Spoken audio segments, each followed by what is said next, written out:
Hello दोस्तों, वृंदावन में हमारा आज 7वां दिन और दिन की शुरुआत बहुत लेट लतीफ़ हुई। बहुत तेज़ नींद आ रही थी तो सब अस्त व्यस्त था कार्यक्रम। उमा देवी सबको जगाने की कोशिश कर रही थी लेकिन कोई नहीं जग रहा था।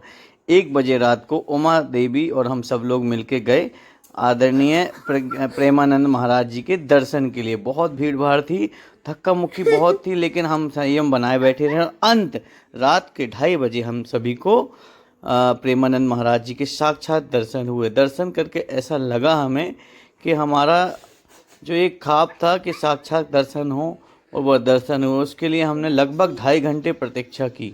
उसके बाद सुबह सुबह हम निकल पड़े घने कोहरे में, गुनगुनाते हुए एक हम सफ़र की तलाश में कि एक अच्छी सुबह में हमें भगवान जी के दर्शन हो। और सुबह सुबह हम पहुंच गए अनिरुद्धाचार्य जी के आश्रम में, क्योंकि हमारी उमा देवी की फ्रेंड के रिलेशन में हमें एक भैया मिले थे। उन्होंने विशेष व्यवस्था हमारी वहाँ पे कराई उनसे मिलने की, और साथ ही वहाँ पे सबसे पहले हमें महाराज जी के दर्शन के पहले भोजन प्रसादी की और थोड़ी देर हमने गुफ्तगू की। उन्होंने बताया कि हम जबलपुर के लोगों का बहुत आदर करते हैं और जबलपुर के कारण ही हम यहाँ पर हैं। इसके बाद उन्होंने हमसे टाटा बाय बाय कहा और बोला कि आप गौशाला में आओ, वहाँ पे अलग से मिलते हैं सभी लोग मिलके। हम लोग इसके बाद चले गए उनकी गौशाला में, जहाँ पे हम लोगों ने गाय और बैल जो थे उनके साथ बहुत सारी फ़ोटो सेल्फी ली। और हमें देख के जो बैल हैं वो भी हमारा स्वागत करने के लिए आ गए कि आप भी जबलपुर के हो। आधे से बैल हमें लग रहे थे कि जबलपुर के ही हों और हम लोग को पहचान करके बाहर निकालने की कोशिश करने लगे, लेकिन फिर रश्मि ने उनको मंत्र मारा और कुछ पता नहीं क्या क्या किया तो वो सब अंदर हो गए। फिर धीरे से सारे बैल अंदर चले गए। फिर मैं निकल गया अपने काम क्षेत्र में आगरे में। वहाँ आगरे में थोड़ा हमने कुछ शॉपिंग की और अब फिर वापस आ गए मैं शाम को 4:30 बजे जन्मभूमि में। श्री कृष्ण जी की जन्मभूमि मथुरा पहुँच गए हम।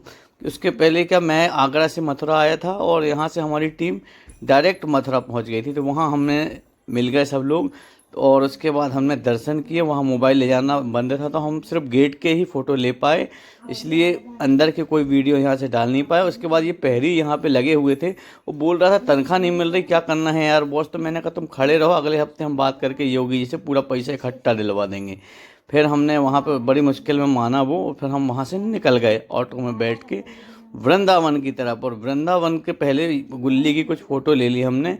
फिर हम आ गए इस्कॉन मंदिर में, जहाँ पे हर बार की तरह वैसे ही नाच गाना हुआ। और यहाँ फिर गुल्ली का दोस्त मिल गया जो पिछले 1 हफ्ते से रोज़ कहीं ना कहीं टकरा जाता था। इससे गुल्ली ने हाय हेलो किया और फिर इस्कॉन मंदिर में हमें एक महाराज जी मिल गए नाचते गाते। उसके बाद शाम को हम आ गए प्रेम मंदिर की तरफ, लेकिन लेट हो गए थे तो प्रेम मंदिर बंद हो गया था। तो हमने वहाँ का बाज़ार का नज़ारा देखा, एक से एक चीज़ें वहाँ थी। कुछ चीज़ें हमने वहाँ से शॉपिंग करके ख़रीदी भी, जो बताएंगे। उसके बाद हमारी साक्षी को एक नॉन खटाई बहुत पसंद आ रही थी, 3 दिन से खरीदी थी। इस बार एक दुकानदार की जितनी उसके पास थी ना पूरी क्वांटिटी में खरीद लिया और उसके बाद बेचारा खाली ठेला लेके हंसता हुआ घर निकल गया कि चलो अच्छा हुआ, अच्छे ग्राहक मिले, पूरा सामान एक बार में ही ख़त्म कर दिया। इसके बाद हम आ गए कहाँ, हमारे प्रेम मंदिर के बाजू में एक बहुत ही शानदार सी जगह है, अनलिमिटेड थाली यहाँ मिलती है। हमने 3 दिन तक यहाँ खाना खाया है और 14 प्रकार के व्यंजन यहाँ पे मिलते हैं। लिस्ट पूरी ये सामने दिखा दूंगा मैं आपको। इस लिस्ट में आप देख सकते हैं कि हर प्रकार का खाना है। उमा देवी भी यहाँ पे मौजूद थी। और फिर हम पहुँच गए अपनी फेमस दुकान जहाँ हम हर साल खाना खाते हैं, पाठक ढाबा में।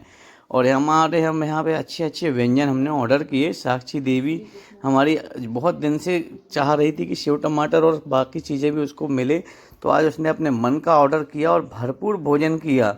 क्योंकि आज हमारी वृंदावन में आखिरी नाइट है, तो हमने आज न्यू ईयर की पार्टी भी यहाँ सेलिब्रेट की। अनुराग जी नहीं आए थे क्योंकि थोड़ी पैर में तकलीफ थी। बाय बाय, और मिलते हैं अगले ब्लॉग में हम सभी। Sorry for 6 days late. Radhe Radhe, मिलते हैं कल लास्ट ब्लॉग में।